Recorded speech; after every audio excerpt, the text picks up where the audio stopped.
अस्सलामुअलैकुम guys, my name is Adisham Ali और आप देख रहे हैं लेट्स प्रोग्रामिंग विद अदिशाम। जैसा कि हम प्रीवियस वीडियो में देख चुके हैं कि हमने एचटीएमएल के बारे में पढ़ा था, उसके बेसिक स्ट्रक्चर के बारे में पढ़ा था कि कौन सा टैग इस्तेमाल होता है, हमें बॉयलर प्लेट किस तरह से मिलता है, किस तरह से हम बॉयलर प्लेट जनरेट करते हैं, बेसिक एचटीएमएल टैग्स होते हैं वो, और उनका क्या मकसद होता है और किस लिए यूज़ होते हैं।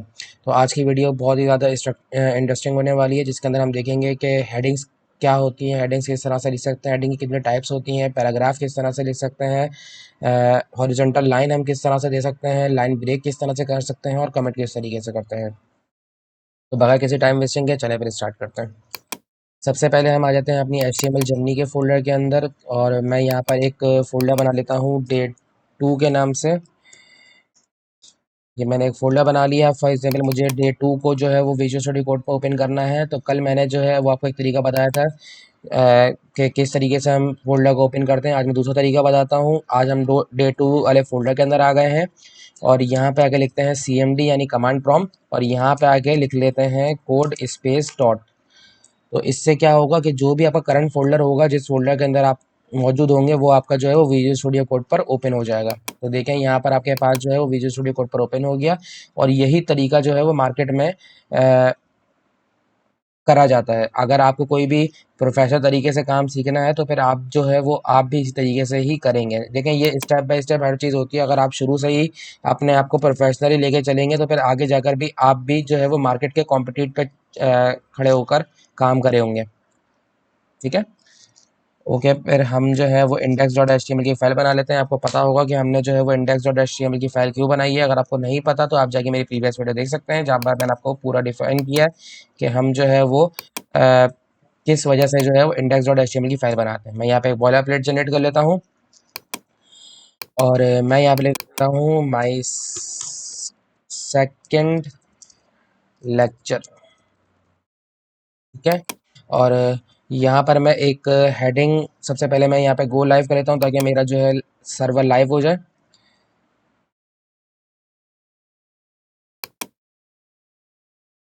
इसको मैंने यहाँ से कॉपी कर लिया,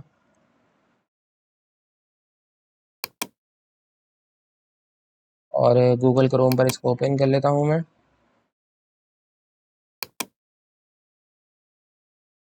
अब मैं सबसे पहले यहाँ पर मुझे हेडिंग देनी है, तो मैं यहाँ पर जो है वो H1 टैग का इस्तेमाल करूँगा, और यहाँ पर मैं ले लेता हूँ एहतिशाम।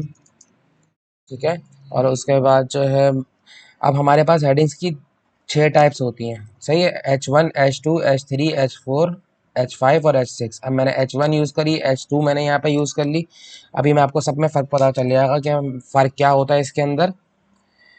यहाँ पर मैं H4 करी है। देखिए अभी मैं एक टैग को चेंज कर रहा हूँ तो दूसरा ऑटोमेटिकली चेंज हो गया। ठीक है, ये वैसे होता नहीं है, इसके लिए एक एक्सटेंशन इंस्टॉल करनी पड़ेगी आपको, वो होती है ऑटो रीनेम टैग। ठीक है, आप जाकर एक्सटेंशन वाले सेक्शन के अंदर यहाँ पर लिखेंगे, तो यहाँ पर आप ऑटो रीनेम टैग लिखेंगे तो ये आपके पास जो है वो आ जाएगी। ठीक है, ये मेरे पास आ रही है, मेरे पास ऑलरेडी इंस्टॉल हो चुकी है। अब मैं यहाँ पर लिख लेता हूँ H5, और नीचे लिख लेता हूँ मैं H6। ठीक है, तो अब मैं इसमें फ़र्क देखता हूँ। देखें हमारे पास सबसे बड़ी हेडिंग जो है वो H1 की होती है, फिर H2, फिर H3, फिर H4, फिर H5 और फिर आखिर में H6। इस तरह से हमारे पास जो है वो 6 हेडिंग्स होती हैं।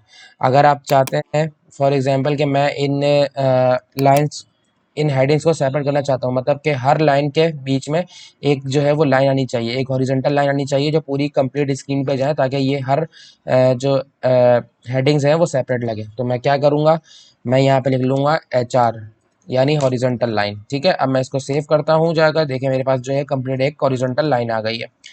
अब अगर मैं चाहता हूँ मैं इन पांचों पर भी लिख लूँ, लेकिन अब मैं एक एक करके मुझे लिखना पड़ेगा, तो फिर मैं एक काम करता हूँ, फिर मैं एक साथ लिखने की कोशिश करता हूँ। किस तरीके से कि मैंने यहाँ पर एक जगह पे कर्सर क्लिक किया, ऑल्ट प्रेस करके मैंने दूसरा कर्सर, तीसरा कर्सर, चौथा कर्सर और ये पांचवा कर्सर मैंने इसका बना लिया। सही है, एक साथ। और अब मैं यहाँ पर डायरेक्ट लिखता हूँ HR, तो मेरे पास जो है यहाँ पर एक साथ आ गई हैं सब पे लाइन्स। ठीक है, और इसके बाद अब हम यूज़ करते हैं कि हमें पैराग्राफ किस तरीके से बनाना है। तो पैराग्राफ के लिए हम P टैग इस्तेमाल करते हैं, और मैं यहाँ पर लिख लेता हूँ लॉरेम, और 20 मैं एक पैराग्राफ लेता हूँ 20 वर्ड्स का। ठीक है, यहाँ पर हमारे पास जो है वो ये पैराग्राफ आ गया है। अब मैं इसको अगर चाहता हूँ ये हमारी विंडो से बाहर जा रहा है, तो मैं इसको वर्ड रैप करूँगा तो ये हमारे पास अंदर आ जाएगा। ठीक है। अब मैं अगर चाहता हूँ कि फॉर एग्जांपल मैं जो है वो एक यहाँ के बाद जो है वो इसके अंदर नेक्स्ट लाइन में आना चाहिए, तो मैं यहाँ पर जो है वो एक बी आर टैग इस्तेमाल कर लूँगा। तो इससे क्या, नहीं नहीं सॉरी, इसके अंदर जो स्पेस देना पड़ता है। यहाँ बी आर टैग जो है ये सेल्फ क्लोजिंग टैग है, यानी इसका कोई क्लोजिंग टैग नहीं होता, ये खुद ही ओपन टैग भी होता है, क्लोजिंग टैग भी होता है। अब अगर मैं इसको यूं करूंगा तो यहाँ से देखिए मेरे पास यहाँ से लाइन ब्रेक हो जाएगी और इसके बाद का जो नेक्स्ट कंटेंट होगा वो मेरे पास नेक्स्ट लाइन में आ जाएगा। और इसके बाद हमारे पास जो है वो लास्ट, फॉर एग्जांपल मैं इसके अंदर भी यहाँ पर भी एक बी आर टैग इस्तेमाल करना चाहता हूँ, तो मैं इसके अंदर भी एक बी आर टैग इस्तेमाल करूँगा, तो हमारे पास जो आखिरी का वर्ड होगा वो हमारे पास नेक्स्ट लाइन में मूव हो जाएगा।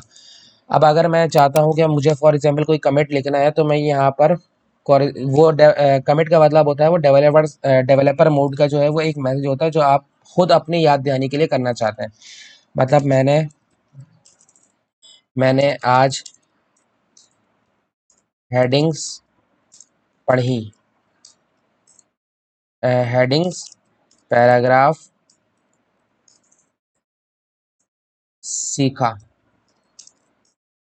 ठीक है, अब जैसे मैंने ये लिख दिया, तो अब मैं इसको कमिट करना चाहता हूँ, तो मैं किस तरीके से करूँगा कि मैं उस लाइन में आऊँगा और कंट्रोल के साथ क्वेश्चन मार्क क्लिक करूँगा, तो यहाँ पे मेरे पास कमिट हो जाएगा। अगर आप चाहें तो इस तरीके से खुद भी लिख सकते हैं कि आप यहाँ पे जाकर ये टैग ओपन करेंगे, उसके बाद जो है एस्टिमेशन मार्क, और ये आपके पास जो है वो फुल लाइन कमिट हो जाता है जब तक हम इसको जाके जो है वो क्लोज ना करें। जहाँ पर आपने जो है वो इसको क्लोज करना है, आप इसको वहाँ पे जाकर जो है वो इस तरीके से करेंगे, तो आपके नेक्स्ट लाइन जो है वो नॉर्मली काम करेगी। और ये वाली जो लाइन है अब ये कमिट हो गई है, अब ये कहीं और, ये आपके ब्राउज़र पे स्टार्ट नहीं होगी। ये मैं इसको सेव करता हूँ, देखें यहाँ पर आपको कोई असर नहीं पड़ेगा। तो उम्मीद करता हूँ आपको आज की वीडियो पसंद आई है। अगर वीडियो आपको अच्छी लगी है तो मेरी वीडियो को लाइक करें और कमेंट करके ज़रूर बताइएगा कि आपको वीडियो कैसी लगी है।